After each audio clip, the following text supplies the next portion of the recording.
We're doing a deep dive into a really fascinating source deck today from Professor LuYi. Now, I want to be clear right up front about this material. Because it can be deceptive at first glance. Right. On the surface, this looks like a straightforward guide for learning English conversation. It's simply titled, Meeting Someone for the First Time. Yeah, and if you just glance at the PDF, you might dismiss it as elementary. You might think, well, I already know how to say hello. But the mission for this deep dive is to look past that basic grammar lesson. When you actually unpack this material, and we spent a lot of time with it this week, It reads less like a language lesson and more like a masterclass in social engineering. that is a pretty bold claim.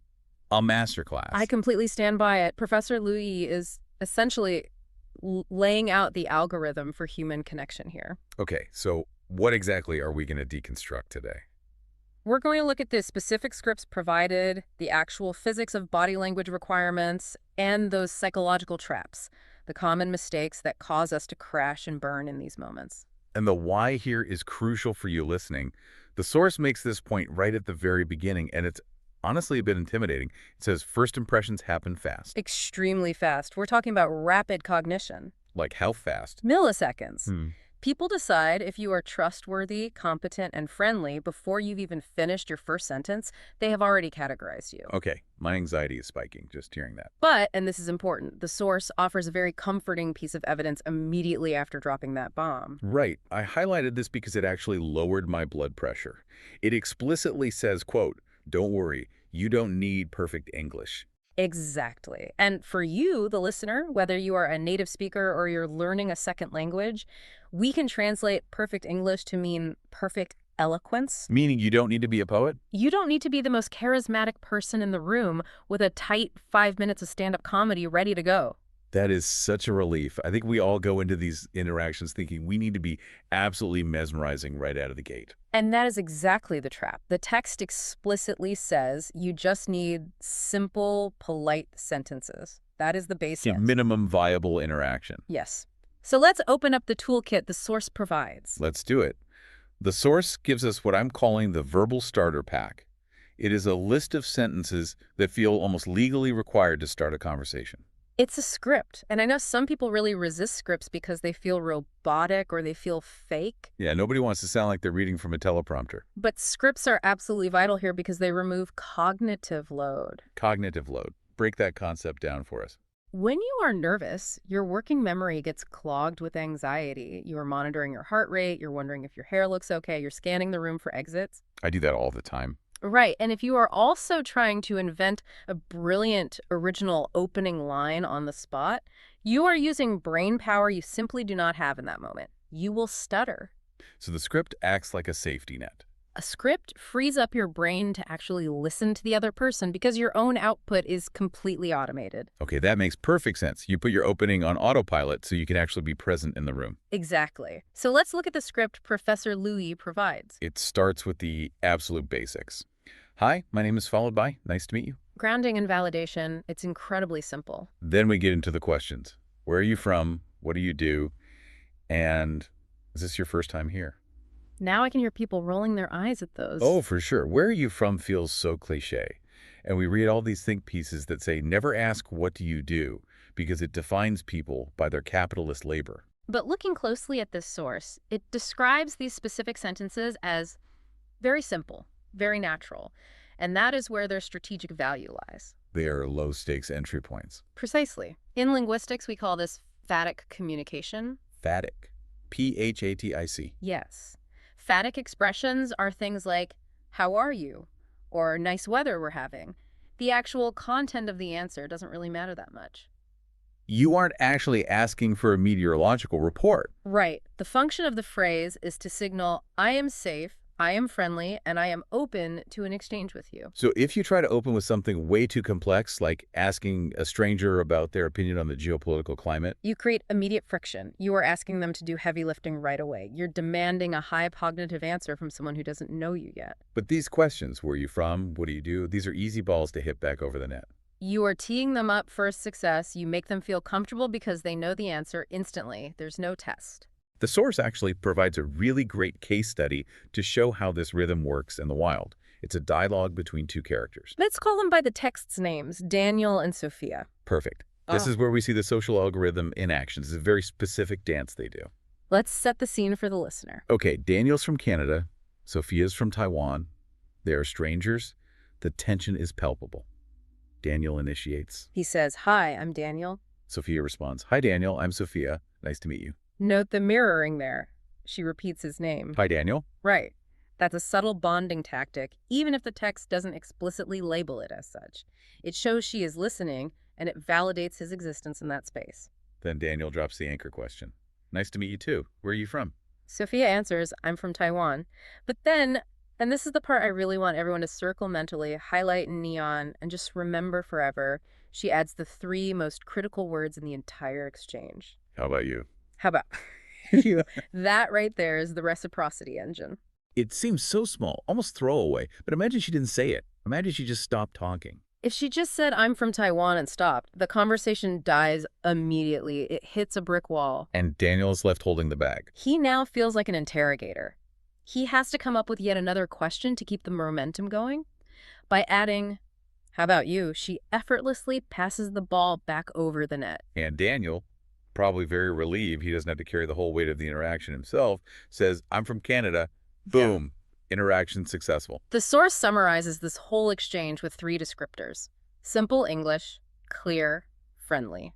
That is the winning pattern. Name exchange, validation with "nice to meet you," the anchor question, and then the reciprocal question. It proves that complexity just isn't required for connection. We often think we need to be interesting, but this dialogue shows we really just need to be functional. You just need to be a reliable partner in the tennis match. Hit the ball back. That's it. If you can do that, you are already better than 90% of the people at any given networking event. So that covers the verbal side. We have our script. But the source makes a very bold claim that shifts the focus entirely away from words. Yes, the 50% rule. It says, quote, "Your body language is just as important as your words." And honestly, in many psychological studies outside this text, nonverbal communication is rated even higher, sometimes up to 70 or 80% of the overall message. Wow. So you can have the perfect script, but if your delivery is wrong, the whole thing fails. Absolutely. Well, the source gives us a specific physical checklist to follow. Let's run through it. First on the list is smiling. The universal signal of non-aggression. It really is universal, isn't it? It is. It triggers mirror neurons in the other person's brain. If you smile, they are biologically hardwired to want to smile back at you. It rapidly de-escalates that stranger danger response we talked about earlier. Second on the checklist is standing straight. Now, is this just about looking taller? It's about congruence. Think about it. If you say, "I'm happy to meet you," but your shoulders are slumped, you're looking down at the floor and you're caving your chest inward.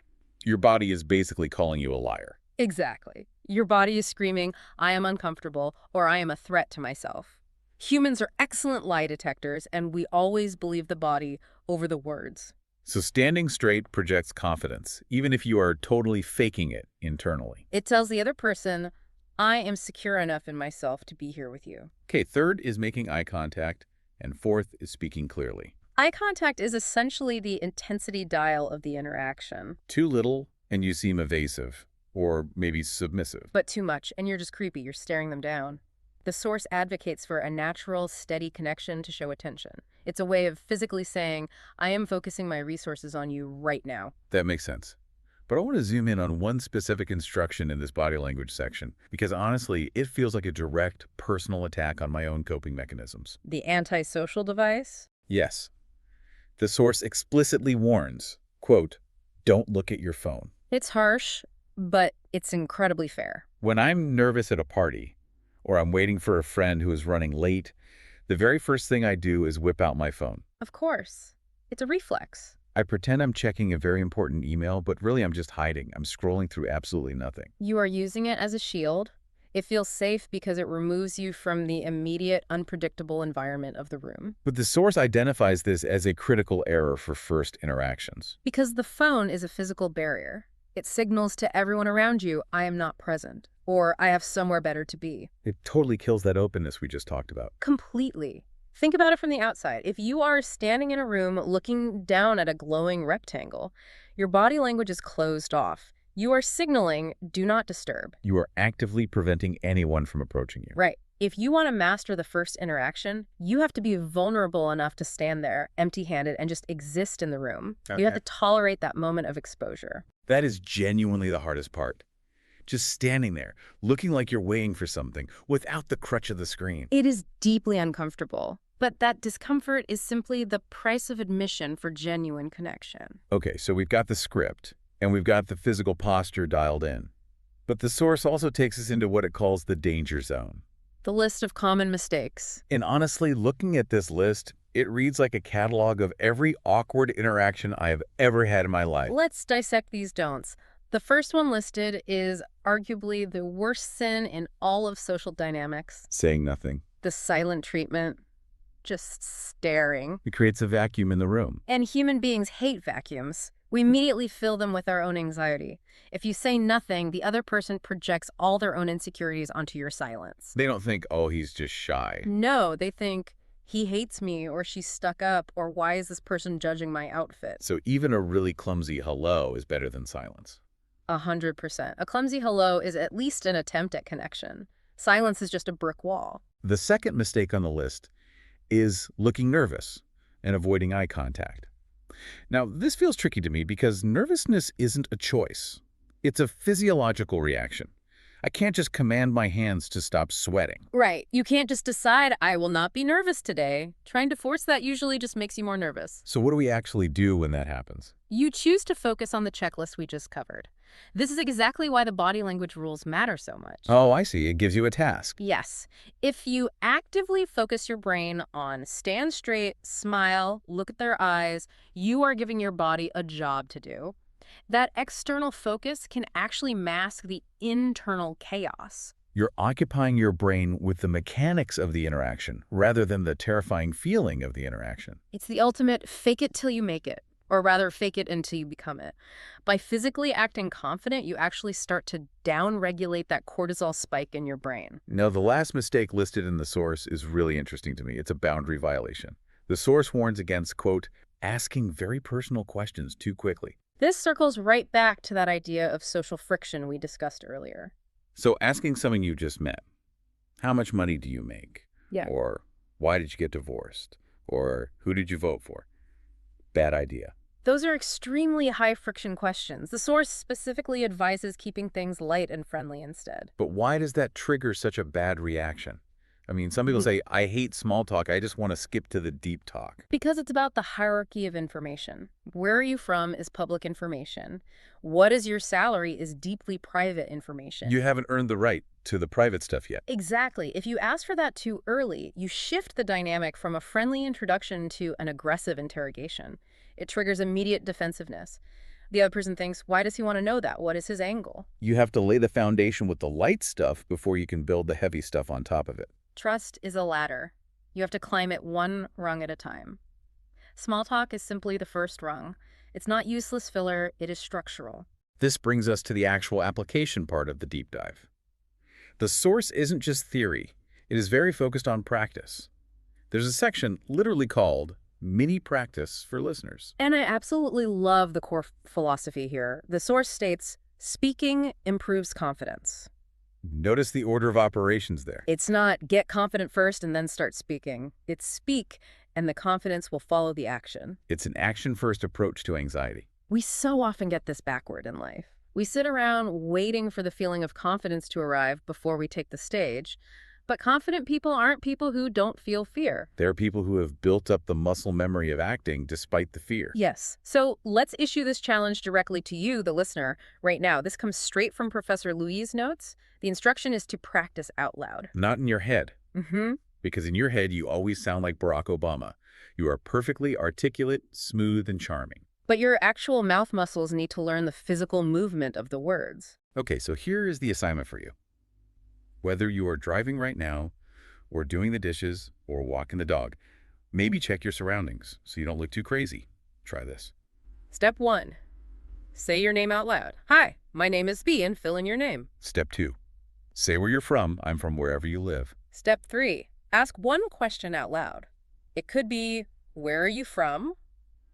Or, is this your first time here? I'm actually doing it right now in the studio, just silently mouthing the words. And even that feels totally different than just thinking them. Because it rewires the brain. It's about bridging the gap between Broca's area, which is where your speech is formulated, and the motor cortex that actually moves your jaw and tongue. So when the high-stakes moment finally comes, when you are actually facing a real-life Daniel or Sophia at a party, you won't freeze. Because your mouth already knows the choreography. You fall back on your training. Exactly. Yeah. As the old saying goes, we don't rise to the occasion, we fall to the level of our training. If you have practiced the script out loud, the script will be there for you when the anxiety hits. So, stepping back from all the details, what does this all mean for us? We've looked at the verbal script, we've gone through the body language checklist, and we've mapped out the common mistakes. I think the core philosophy is perfectly captured in the source's outro. It says, meeting someone for the first time can feel scary, but with simple English and confidence, you can do it easily. Simple is the word I just keep coming back to. We really do overcomplicate this. We think we need to be dazzling and entirely original. But Professor LuYi proves that you just need to be clear, polite, and present. If we summarize the absolute core values we found today, keep it simple, keep it polite, smile, and always remember that your body is broadcasting just as loudly as your voice. And most importantly, avoid the trap of silence. Even a rigidly scripted, slightly awkward hello is infinitely better than saying nothing at all. The bar is actually so much lower than you think. You don't have to impress them, you just have to greet them. And this leaves us with a final, really interesting thought to consider. We spent a lot of time today analyzing that Daniel and Sophia dialogue. Yeah, it's a case study. And if you look at it objectively, it was incredibly formulaic. Hi, where are you from? I'm from here, how about you? It was robotic almost. Yeah. Completely predictable. But it worked perfectly. And that raises a really provocative question for all of us as we navigate the world. If the actual mechanics of meeting someone are this formulaic and this simple, why do we fill that exact same space with so much intense anxiety? that is the real question. Perhaps the key to a truly great first interaction isn't about being interesting at all. You don't need the perfect anecdote or the sharpest joke. It's just about being interested. Exactly. Being interested enough in the other human being to simply ask those 3 magic words we saw in the script. How about you? Stop worrying so much about yourself and just ask the question. Pass the ball. That is such a great perspective shift. Well, thanks for diving deep with us today. It was absolutely my pleasure. And go out there, stand straight, put the phone away, and just say hello. We'll see you next time.